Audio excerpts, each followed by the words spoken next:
സർവ്വഭൂമിയും യഹോവയുടെ പരിജ്ഞാനം കൊണ്ട് നിറയുമാറാകട്ടെ. പ്രിയ വായനാ സുഹൃത്തെ, താങ്കൾക്ക് ഇന്നത്തെ ഈ വായനാ സെഷനിലേക്ക് യേശു കർത്താവിൻ്റെ തന്നെ നാമത്തിൽ സ്വാഗതം. ഒന്നാമത്തെ വായനാ ഭാഗം 35-ാം അധ്യായം, സംഖ്യാപുസ്തകം. ഈ സംഖ്യാപുസ്തകത്തിൽ തുടർന്നും ദൈവം മോശയോട് തൻ്റെ ജനത്തിനു വേണ്ടിയുള്ള കൽപ്പനകൾ കൊടുക്കുകയാണ്. കഴിഞ്ഞ ദിവസം ഈ 12 ഗോത്രങ്ങൾക്ക് വിഭജിച്ച് കൊടുക്കുന്നതിനകത്ത് ശ്രദ്ധിച്ചെങ്കിൽ ഒരു കാര്യം കാണാൻ കഴിയും. അവിടെ ലേവ്യ ഗോത്രത്തിന് ദേശം വിഭജിച്ച് കൊടുക്കുന്നതിനെക്കുറിച്ച് ദൈവം കൽപ്പനയൊന്നും കൊടുത്തിട്ടില്ല. എന്നാൽ ഇവിടെ നമ്മൾ കാണുന്നത് ലേവ്യർക്ക് വസിപ്പാൻ പട്ടണങ്ങൾ കൊടുക്കണം. അവ എല്ലാ ഗോത്രങ്ങളുടെയും ഇടയിലായിട്ടാണ് അവർക്ക്, ഒരു പ്രദേശത്ത് മാത്രമായിട്ടല്ല, ഗോത്രങ്ങളുടെ ഇടയിലായിട്ടാണ് അവർക്ക് ഈ പട്ടണങ്ങളെ കൊടുക്കുന്നത്. ആകെ 42 പട്ടണങ്ങൾ അവർക്ക് കൊടുക്കണം. അതോടൊപ്പം തന്നെ 6 സങ്കേത നഗരങ്ങൾ, 3 സങ്കേത നഗരങ്ങൾ യോർദാൻ അപ്പുറത്ത്, യോർദാന് പടിഞ്ഞാറ് കിഴക്കുവശത്ത് രൂബേനും ഗാദ്യർക്കും മനുഷ്യയുടെ പാതി ഗോത്രത്തിനും ദേശം കൊടുത്തല്ലോ.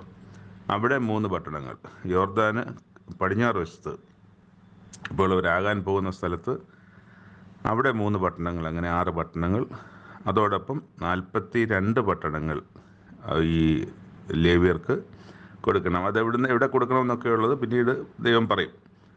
ലേവ്യർ കൊടുക്കുന്ന പട്ടണങ്ങളിൽ 6 സങ്കേത നഗരങ്ങളായിരിക്കണം. കൊല ചെയ്തവൻ അവിടേക്ക് ഓടിപ്പോകണം. അപ്പോൾ കൊല ചെയ്തവൻ എന്നല്ല, അറിയാതെ ഒരു അബദ്ധവശാൽ ഒരു കൊല ചെയ്യപ്പെട്ടു പോയാൽ അവന് രക്തപ്രതികാരകൻ അവനെ പിടിക്കാതിരിക്കാൻ, അവൻ കൊല ചെയ്യപ്പെടാതിരിക്കാൻ, അത് വീണ്ടും അത് പുരോഹിതൻ്റെയൊക്കെ മുമ്പിൽ വന്ന് അത് ന്യായവിസ്താരം കഴിഞ്ഞിട്ട് മാത്രം അവനെ കൊല ചെയ്യപ്പെടേണ്ടതിന്, അല്ലെങ്കിൽ അവൻ്റെ കൊല യഥാർത്ഥമായി മനഃപൂർവ്വം ചെയ്തതാണോ അല്ലയോ എന്നുള്ളത് വരുന്നതനുസരിച്ചാണ് അവന് ശിക്ഷ വരിക. അല്ലാതെ അവന് ശിക്ഷ വരാൻ പാടില്ല. അതുകൊണ്ട് അവന് ഒളിച്ച് താമസിക്കാൻ, അല്ലെങ്കിൽ അവന് ഒരു രക്ഷ ലഭിക്കാൻ ഉള്ള പട്ടണങ്ങൾ എന്ന നിലയ്ക്കാണ് ഈ സങ്കേത നഗരങ്ങൾ. പക്ഷേ അവിടെ പ്രത്യേകം പറയുന്നുണ്ട്,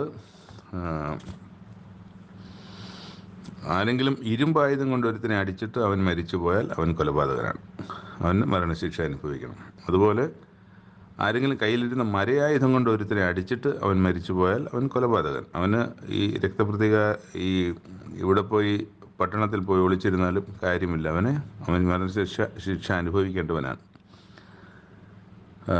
അത് കഴിഞ്ഞ് പിന്നെ കരുതിക്കൂട്ടി, അല്ലെങ്കിൽ പക അല്ലെങ്കിൽ ശത്രുത മുമ്പേ ഉണ്ടായിരുന്നിട്ട് അവനെ എന്തെങ്കിലും എടുത്ത് എറിയുകയോ അവനെ അടിച്ചിട്ട് മരിച്ചു പോവുകയോ ചെയ്താലും അവൻ മരണശിക്ഷ അനുഭവിക്കണം.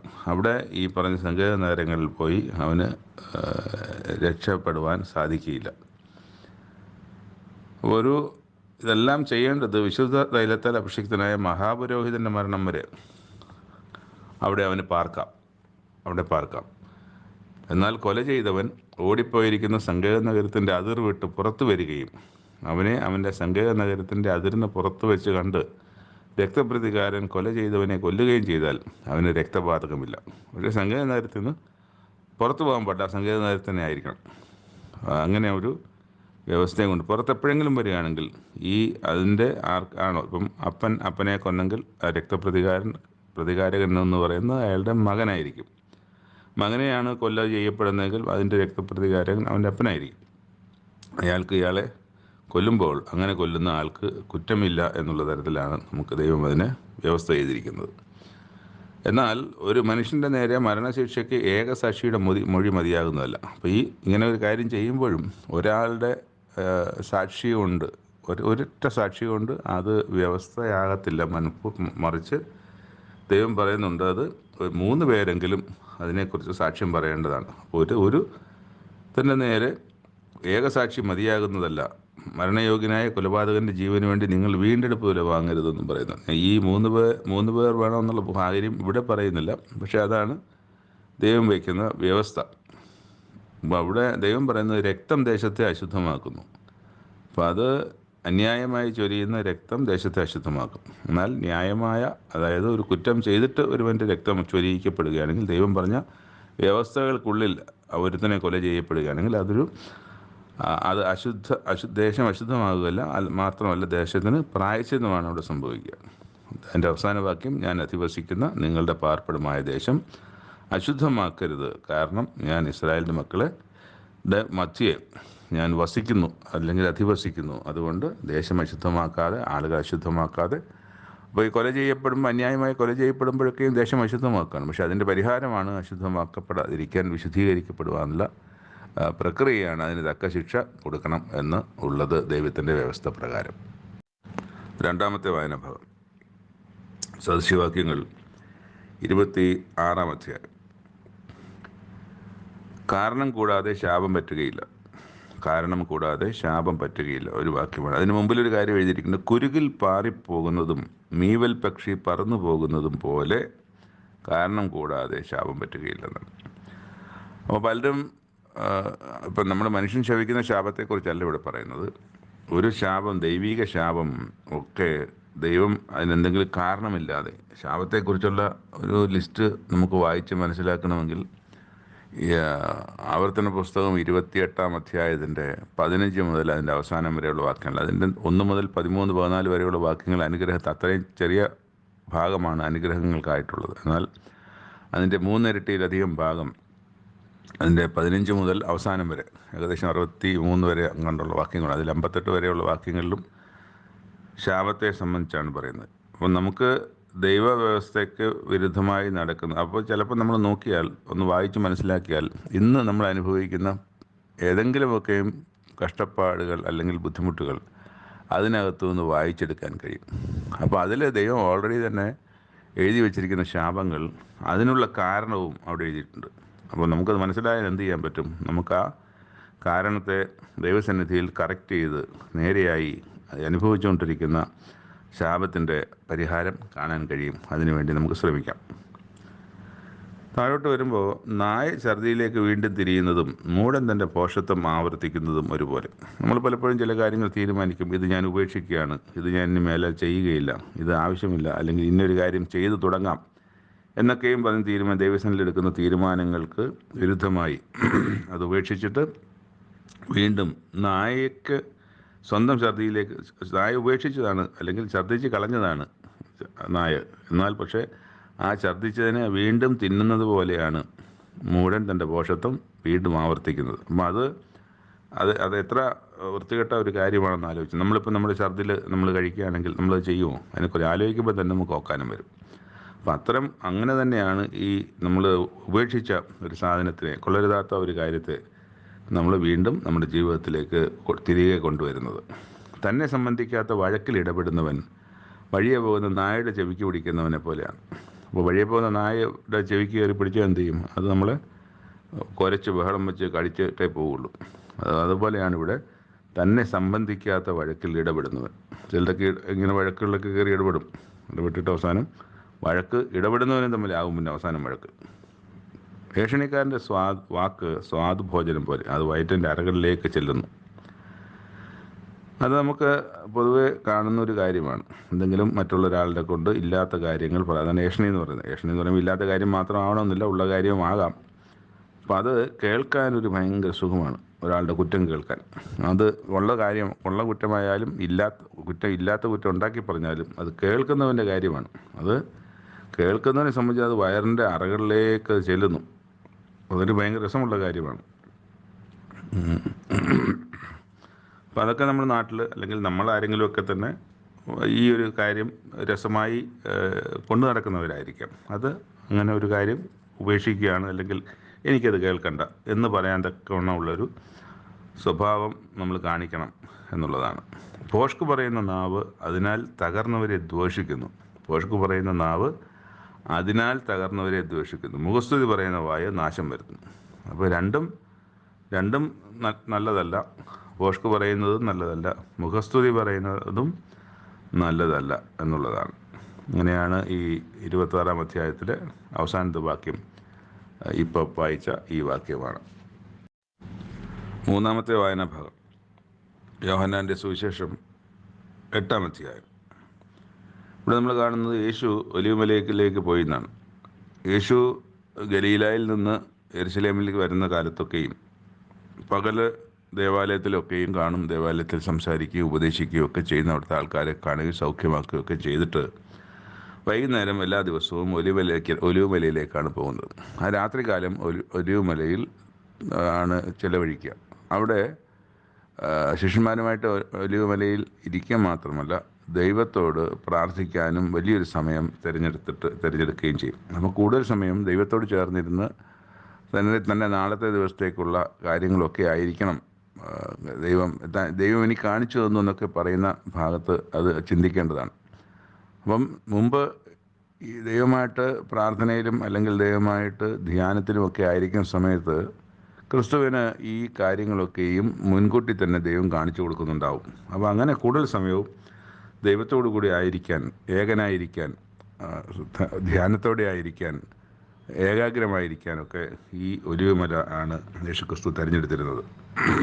അങ്ങനെ ഒരു ദിവസം ഈ ദേവാലയത്തിലിരിക്കുമ്പോൾ ശാസ്ത്രിമാരും പരീശന്മാരും എല്ലാം വ്യഭിചാരത്തിൽ പിഴുത്തിയ ഒരു സ്ത്രീയെ കൊണ്ടുവന്ന് നിർത്തിയിട്ട്, ഇങ്ങനെയുള്ളവരെ കല്ലെറിയണമെന്ന് മോശ കൽപ്പിച്ചിട്ടുണ്ട്, നീ എന്ത് പറയുന്നു എന്നാണ്. അപ്പോൾ മോശയുടെ കൽപ്പനയെ വെച്ചിട്ടാണ് ഈ കാര്യങ്ങളെല്ലാം, ന്യായപ്രമാണത്തെ വെച്ചിട്ടാണ് യേശുക്രിസ്തുവിന് എല്ലാ കാര്യങ്ങൾക്കും പരീക്ഷ വരുന്നത്. അപ്പോൾ ആ പരീക്ഷയ്ക്ക് ഇപ്പം ഈ സ്ത്രീയെ എന്ത് ചെയ്യണമെന്ന് ഒരു ചോദ്യം വന്നിട്ടുണ്ട്. അപ്പോൾ യേശുക്രിസ്തു ന്യായപ്രമാണ കൽപ്പന പ്രകാരം അവളെ കല്ലെറിയാനല്ലേ പറഞ്ഞിരിക്കുന്നത്, കൊണ്ടുപോയി കല്ലെറിയുക എന്ന് പറയണം. പക്ഷേ എന്ത് പറയും എന്ന് അത് വെച്ചിട്ട് യേശുക്രിസ്തുവിനെ വിധിക്കാമെന്നാണ് അവർ കരുതുന്നത്. അപ്പോൾ ഇവർ ചോദിച്ചുകൊണ്ടിരിക്കുമ്പോൾ യേശുക്രിസ്തു ഒന്നാമതും പറയുന്നില്ല, മിണ്ടാതെ ഇരുന്ന് നിലത്ത് എഴുതിക്കൊണ്ടിരിക്കുകയാണ്. അപ്പോൾ വീണ്ടും ചോദിച്ചുകൊണ്ടിരിക്കുമ്പം യേശുക്രിസ്തു നിവർന്നിട്ട് പറഞ്ഞു, അങ്ങനെ പറയുന്നതിന് കാരണം വ്യഭിചാരത്തിൽ പിടിക്കപ്പെടുമ്പോൾ സ്ത്രീ മാത്രമല്ല വ്യഭിചാരം ചെയ്യും, സ്ത്രീക്ക് മാത്രമായിട്ട് വ്യഭിചാരം ചെയ്യാൻ സാധിക്കില്ല. അപ്പോൾ അവളോട് കൂടെ ഉണ്ടായിരുന്ന പുരുഷനെ സംബന്ധിച്ച് അവരൊന്നും പറയുന്നില്ല, പുരുഷനെ പിടിക്കപ്പെട്ടിട്ടുമില്ല, സ്ത്രീ മാത്രമാണ് പിടിക്കപ്പെട്ടിട്ടുള്ളത്. അത് മനസ്സിലാക്കിയിട്ടാണ് യേശുക്രിസ്തു തലയുയർത്തി പറഞ്ഞത്, നിങ്ങളിൽ പാപമില്ലാത്തവൻ അവളെ ഒന്നാമത് കല്ലെറിഞ്ഞ് കൊല്ലണമെന്നുള്ളതാണല്ലോ ശിക്ഷ. അപ്പം നിങ്ങളിൽ പാപമില്ലാത്തവൻ അവളെ ഒന്നാമത് കല്ലെറിയട്ടെ. അപ്പോൾ പാപമില്ലാത്തവൻ എന്ന് പറയുമ്പം എന്തെങ്കിലുമൊക്കെ പാപം ചെയ്യുന്നു, ഒരുത്തൻ്റെ കളവ് മോട്ടിച്ചു, ഒരുത്തൻ്റെ സാധനം മോട്ടിച്ചു, ഒരുത്തൻ്റെ ചീത്ത പറഞ്ഞു എന്നുള്ളതല്ല, മറിച്ച് ഈ വ്യഭിചാരം എന്ന പാപം തന്നെ ചെയ്യാത്ത ഒരുവനെങ്കിലും ഈ കൂട്ടത്തിലുണ്ടെങ്കിൽ അവൻ ആദ്യം കല്ലെറിയട്ടെ എന്നാണ് പറഞ്ഞത്.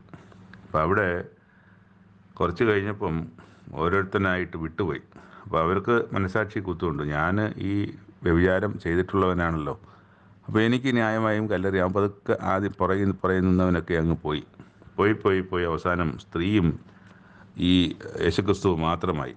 അപ്പോൾ സ്ത്രീയോട് ചോദിക്കുകയാണ്, സ്ത്രീയെ അവരെവിടെ, ഇവിടെ കൂടിയിരുന്ന എല്ലാവരും എവിടെ, ആരും നിനക്ക് ശിക്ഷ വിധിച്ചില്ലയോ എന്ന് ചോദിച്ചു. ഇല്ല കർത്താവേ എന്ന് അവൾ പറയുകയും ചെയ്തു. ഞാനും നിനക്ക് ശിക്ഷ വിധിക്കുന്നില്ല, പോകാം, ഇനി പാപം ചെയ്യരുത് എന്ന് അവളോട് പറഞ്ഞു. അത് കഴിഞ്ഞിട്ട് പിന്നെയും ജനം അവിടെ വന്നു കൂടിയിട്ടുണ്ടല്ലോ. അവിടെ പറയും, ഞാൻ ലോകത്തിൻ്റെ വെളിച്ചമാകുന്നു, എന്നെ അനുഗമിക്കുന്നവൻ ഇരുളിൽ നടക്കാതെ ജീവൻ്റെ വെളിച്ചമുള്ളവനാകുമെന്ന് പറയുന്നുണ്ട്. ഞാൻ എവിടേക്ക് പോകുന്നു, എവിടെ നിന്ന് വന്നു എന്നൊക്കെ ഞാൻ അറിയുന്നു, പക്ഷെ ഞാൻ എവിടെ നിന്ന് വന്നുവെന്നോ എവിടേക്ക് പോകുന്നുവെന്നോ അറിയുന്നില്ല. അപ്പോൾ ഈ നേരത്തെ ഒരു വിധി കൽപ്പിക്കാൻ വേണ്ടി യേശുക്രിസ്തുവിൻ്റെ മുമ്പിൽ കൊണ്ടുവന്ന സ്ത്രീയുടെ വിഷയമായിട്ട് ബന്ധപ്പെട്ട് തുടർന്ന് യേശുക്രിസ്തു പറയുകയാണ്, നിങ്ങൾ ജഡപ്രകാരം വിധിക്കുന്നു, ഞാൻ ആരെയും വിധിക്കുന്നില്ല. അഥവാ ഞാൻ വിധിച്ചാലും ഞാൻ ഏകനല്ല, ഞാനും എന്നെ അയച്ച പിതാവും കൂടെയാകയാൽ എൻ്റെ വിധി സത്യമാകുന്നു. രണ്ട് മനുഷ്യരുടെ സാക്ഷ്യം സത്യമെന്ന് നിങ്ങളുടെ ന്യായപ്രമാണത്തിൽ എഴുതിയിരിക്കുന്നുവല്ലോ. ഞാൻ എന്നെക്കുറിച്ച് തന്നെ സാക്ഷ്യം പറയുന്നു, എന്നെ അയച്ച പിതാവും എന്നെക്കുറിച്ച് സാക്ഷ്യം പറയുന്നു. അപ്പോൾ ഇതൊക്കെയും യേശുക്രിസ്തു തന്നെക്കുറിച്ചും ദൈവത്തെക്കുറിച്ചുമായിട്ടുള്ള ബന്ധത്തെക്കുറിച്ച് കാര്യങ്ങളൊക്കെ പറയുന്നു. ഇത് പറയുന്തോറും യേശുക്രിസ്തുവിനെതിരെ അവിടുത്തെ പ്രമാണിമാരുടെ ആളുകളുടെ വിരോധം കൂടി വരികയാണെന്നുള്ളത് നമുക്ക് ഈ സമയം ഓർക്കണം.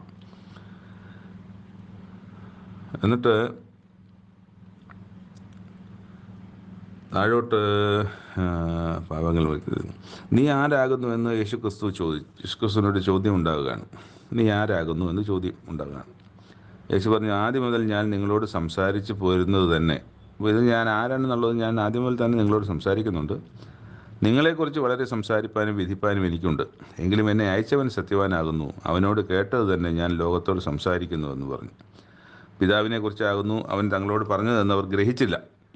ആകയാൽ യേശു നിങ്ങൾ മനുഷ്യപുത്രനെ ഉയർത്തിയ ശേഷം ഞാൻ തന്നെ അവനെന്നും ഞാൻ സ്വയമായിട്ടൊന്നും ചെയ്യാതെ പിതാവ് എനിക്ക് ഉപദേശിച്ചു തന്നതുപോലെ അപ്പം മരിച്ച് ഉയർത്തെഴുന്നേറ്റപ്പെടുന്നതിനെക്കുറിച്ച് അതൊന്നും മനസ്സിലാകാൻ അവിടെ ജനത്തിനോ ക്രിസ്തുവിനോ ഒന്നും കഴിയുന്നില്ല. നിങ്ങൾ മനുഷ്യപുത്രനെ ഉയർത്തിയ ശേഷം എന്നൊക്കെ പറയുമ്പോൾ അത് ഗ്രഹിക്കപ്പെടുന്നൊരു കാര്യം, എന്നെ അയച്ചവൻ എന്നോട് കൂടെയുണ്ട്, ഞാൻ എല്ലായ്പ്പോഴും അവന് പ്രസാദമുള്ളത് ചെയ്യുന്നത് കൊണ്ട് അവൻ എന്നെ ഏകനായി വിട്ടിട്ടില്ല. എന്നാൽ യേശുക്രിസ്തുവിനെ വിശ്വസിച്ച കുറച്ച് യഹൂദന്മാരൊക്കെ ഉണ്ടായിരുന്നു. അപ്പോൾ അവിടെ തന്നെ വിശ്വസിച്ച യഹൂദന്മാരോട് യേശു പറയുകയാണ്, എൻ്റെ വചനത്തിൽ നിലനിൽക്കുന്നുവെങ്കിൽ നിങ്ങൾ വാസ്തവമായി എൻ്റെ ശിഷ്യന്മാരായി സത്യം അറിയുകയും സത്യം നിങ്ങളെ സ്വതന്ത്രരാക്കുകയും ചെയ്യും. അപ്പോൾ ഈ ന്യായപ്രമാണത്തിൽ വിശ്വസിക്കുന്നവരാണല്ലോ യഹൂദന്മാർ. അവരിന്ന് ന്യായപ്രമാണത്തിൻ്റെ തന്നെ ബന്ധനത്തിലാണ്.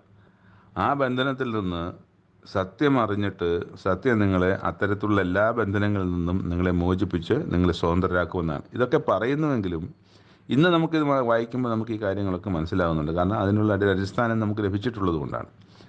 എന്നാൽ ഇത് പറയുമ്പോൾ അന്ന് ആയിരുന്ന ഒരു വ്യവസ്ഥയുടെ ഭാഗമായി നിൽക്കുന്നവർക്ക് ക്രിസ്തു ഈ പറയുന്നതൊന്നും മനസ്സിലാകുന്നില്ല. ക്രിസ്തു പറയുന്ന കാര്യങ്ങൾ സത്യമാണ്, ക്രിസ്തു പറഞ്ഞു പോവുകയാണ്. പക്ഷേ അവർക്ക് ഈ കാര്യങ്ങളൊന്നും ഗ്രഹിക്കാൻ കഴിയുന്നില്ല എന്നാണ് നമുക്ക് മനസ്സിലാകുന്നത്.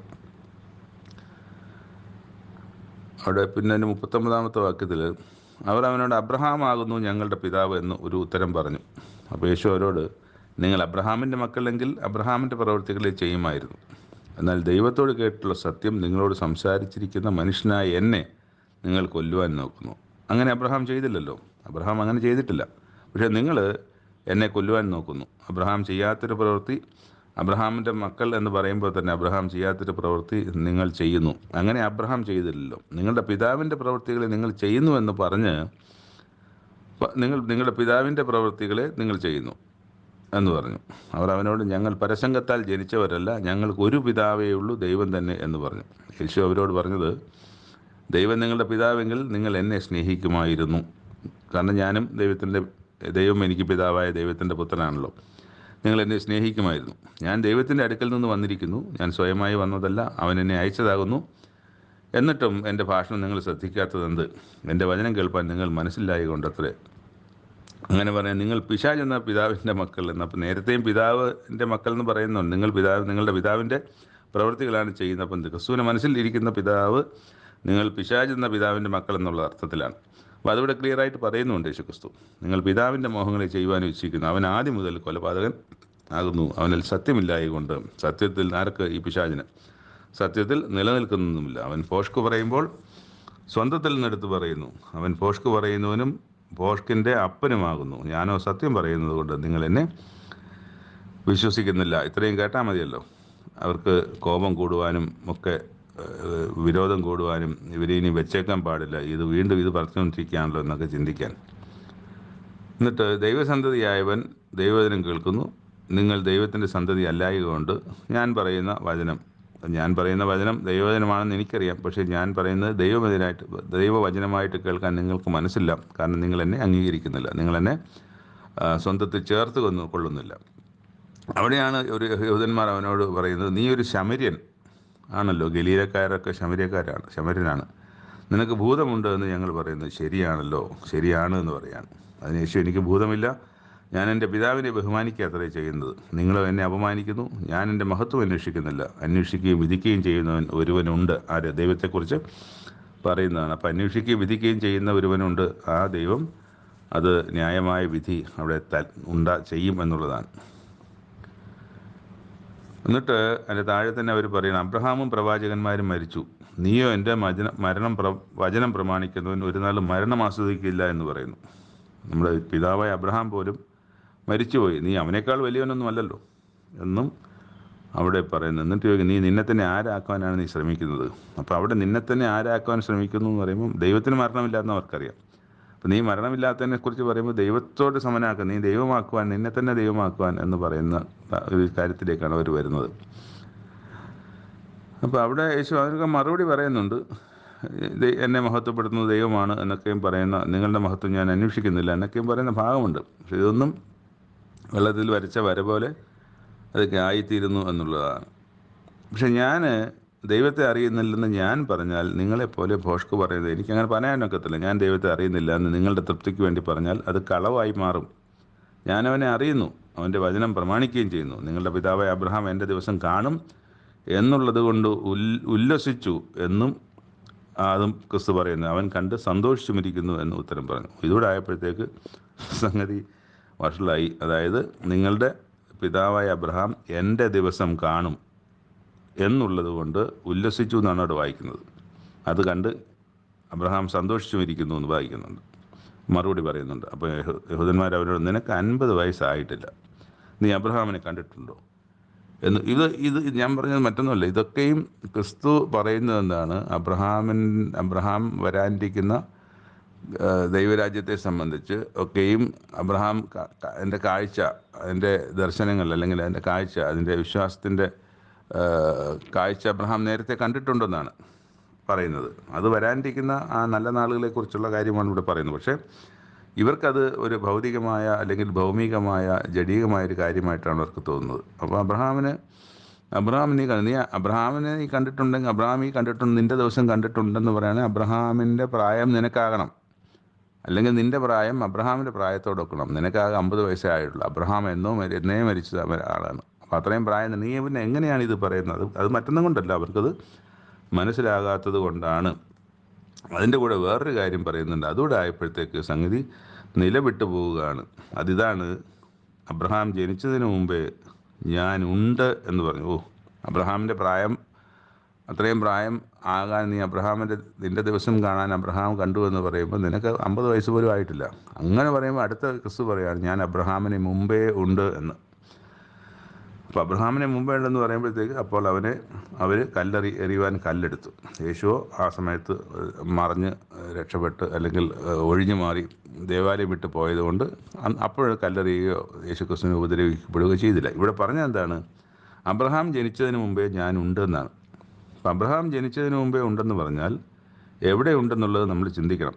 അപ്പം നമ്മളത് വായിക്കുമ്പോൾ ചിന്തിക്കുന്നത്, അബ്രഹാം ജനിച്ചതിന് മുമ്പേ, സകല സൃഷ്ടികൾക്കും മുമ്പേ ദൈവത്തോടു കൂടി ഉണ്ടായിരുന്നു എന്നൊക്കെ പറയുന്ന ഉപദേശങ്ങൾ ഉണ്ട്. പല ആളുകളും അങ്ങനെ പറയുന്നതും വിശ്വസിക്കുകയൊക്കെ ചെയ്യുന്നുണ്ട്. അപ്പം യഥാർത്ഥത്തിൽ യേശുക്രിസ്തു ഉള്ളത് മറിയെ പ്രസവിച്ച് അപ്പോൾ മാത്രമാണ് യേശുക്രിസ്തു ഭൂമിയിലുള്ളത്. പക്ഷേ അബ്രഹാം ജനിക്കുന്നതിന് മുമ്പ് നമ്മുടെ ഈ ന്യായപ്രമാണ പുസ്തകത്തിൽ അല്ലെങ്കിൽ ബൈബിളിൽ അന്വേഷിച്ചാൽ അബ്രഹാമിൻ്റെ പേര് വരുന്നതിന് മുമ്പ് തന്നെ യേശുക്രിസ്തുവിനെ കുറിച്ചുള്ള പ്രവചനങ്ങളുണ്ട്, ദൈവത്തിൻ്റെ പദ്ധതിയിലുണ്ട്. അതുപോലെ തന്നെ ദൈവം ഇവിടെ നമ്മൾ എഫെസ്യർക്ക് ലേഖനം വായിക്കുമ്പം വായിക്കുന്നത് ലോകസ്ഥാപനത്തിന് മുമ്പേ നിങ്ങളെ യേശുക്രിസ്തുവിൽ തിരഞ്ഞെടുത്തിരിക്കുന്നതാണ്. അപ്പോൾ ആ വാക്യം വായിക്കുമ്പോൾ നമ്മൾ എന്ത് ചിന്തിക്കും? യേശുക്രിസ്തു ലോകസ്ഥാപനത്തിന് മുമ്പേ ഉണ്ടെന്ന്. അവിടെ എഴുതിയിരിക്കുന്നത് ലോകസ്ഥാപനത്തിന് മുമ്പേ നിങ്ങളെ യേശുക്രിസ്തുവിൽ തിരഞ്ഞെടുത്തിരിക്കുന്നു. അപ്പോൾ യേശുക്രിസ്തു ലോകസ്ഥാപനത്തിന് മുമ്പേ ഉണ്ടെങ്കിൽ ആ വാക്യപ്രകാരം നിങ്ങളെന്ന് പറയുന്ന ആരോടാണോ പറയുന്നത് അവരും ആ ലോകസ്ഥാപനത്തിന് മുമ്പ് ഉണ്ടായിരിക്കും, യേശുക്രിസ്തു മാത്രമല്ല. പക്ഷേ അവിടെ വായിക്കേണ്ടത് അങ്ങനെയല്ല. ലോകസ്ഥാപനത്തിന് മുമ്പേ ഇന്ന് ആയിരിക്കുന്ന ഈ യേശുക്രിസ്തുവിൽ നിങ്ങളെ തിരഞ്ഞെടുത്തിരിക്കുന്നു എന്നാണ്. അപ്പോൾ ദൈവിക പദ്ധതിയിൽ അതുണ്ടെന്നാണ് നമുക്ക് മനസ്സിലാക്കേണ്ടത്. അപ്പോൾ ഇവിടെ അബ്രഹാമിന് മുമ്പേ ക്രിസ്തു അല്ലെങ്കിൽ യേശു ഉണ്ടെന്ന് പറയുമ്പോൾ അത് പ്രവചനത്തിൽ അബ്രഹാമിൻ്റെ എവിടെ മുതലാണോ ഉൽപ്പത്തി പുസ്തകത്തിൽ അബ്രഹാമിനെ കുറിച്ച് പറഞ്ഞിരിക്കുന്നത്, അതിനു മുമ്പേ യേശുക്രിസ്തുവിനെ കുറിച്ച് പറഞ്ഞ വാക്യമുണ്ട്, യേശുക്രിസ്തുവിനെ കുറിച്ചുള്ള പ്രവചനമുണ്ടെന്നുള്ളതാണ് അവിടെ പറയുന്നത്. അതാണ് അതിൻ്റെ സത്യം. പക്ഷേ ലോകം പറയുന്നതും കേൾക്കുന്നതും മനസ്സിലാക്കുന്നതും വിശ്വസിക്കുന്നതുമൊക്കെ വ്യത്യസ്തമായൊരു കാര്യമാണ്. യേശുക്രിസ്തുവിനെ പഴയ നിയമത്തിൽ ഒരിടത്തും ജീവിച്ചിരിക്കുന്ന ഒരു യേശുക്രിസ്തുവിനെ കണ്ടെത്താൻ കഴിയുകയില്ല. അപ്പോൾ അതാണല്ലോ, ഇത് യേശുവാണല്ലോ, ഇത് വാക്യത്തിൽ യേശുവാണല്ലോ എന്ന് ബൈബിളിൽ പലയിടത്തും ചിലപ്പോൾ നമുക്ക് കാണാൻ കഴിയും. അതെന്താണെന്ന് അന്വേഷിക്കേണ്ടത് ഈ പുസ്തകത്തിൽ തന്നെയാണ്. ഈ പുസ്തകത്തിൽ തന്നെ അതിനുള്ള മറുപടിയുണ്ട്. അവിടെ ഒരിക്കലും യേശുക്രിസ്തുവിനെ കുറിച്ച് യെശയ്യാ പ്രവചനത്തിൽ പറയുന്നുണ്ട്, യേശുക്രിസ്തുവിനെ കുറിച്ച് യിരെമ്യാ പ്രവചനത്തിൽ പറയുന്നുണ്ട്, മോശെ പറയുന്നുണ്ട്, നിങ്ങളുടെ ഇടയിൽ നിന്ന് ദൈവം എന്നെപ്പോലെ ഒരു പ്രവാചകനെ എഴുന്നേൽപ്പിച്ചു തരും എന്ന് പറയുന്നുണ്ട്. അപ്പോൾ യേശു എന്ന പേര് ആയിട്ട് പലയിടത്തും കാണത്തില്ല. പക്ഷേ പ്രവചനങ്ങൾ സങ്കീർത്തന പുസ്തകത്തിലായാലും ഉൽപ്പത്തിയിലായാലും ഒക്കെയും ഈ ആവർത്തന പുസ്തകത്തിൽ ഈ മോശെ പറയുന്നിടത്ത് ഒക്കെയും ഈ യേശുക്രിസ്തുവിനെ കുറിച്ചുള്ള പ്രവചനങ്ങളല്ലാതെ ജീവിച്ചിരിക്കുന്ന ഒരു യേശു പഴയ നിയമകാലത്ത് ഇല്ല എന്നുള്ളതാണ് സത്യം. അത് വിശ്വസിക്കാനാണ് നമ്മൾ ചെയ്യേണ്ടത് എന്നുള്ളതും കൂടെ ഈ സമയം പറഞ്ഞുകൊള്ളട്ടെ. ഇന്നത്തെ വായനാ ഭാഗങ്ങൾ ഇവിടെ അവസാനിക്കുകയാണ്. നാളെ പുതിയ വായനാ ഭാഗങ്ങളുമായിട്ട് വീണ്ടും കാണാം. അതുവരെ ദൈവം നമ്മളെ ഓരോരുത്തരെയും സംരക്ഷിക്കട്ടെ. കേട്ടിരുന്നതിന് പ്രത്യേകം നന്ദി രേഖപ്പെടുത്തുന്നു.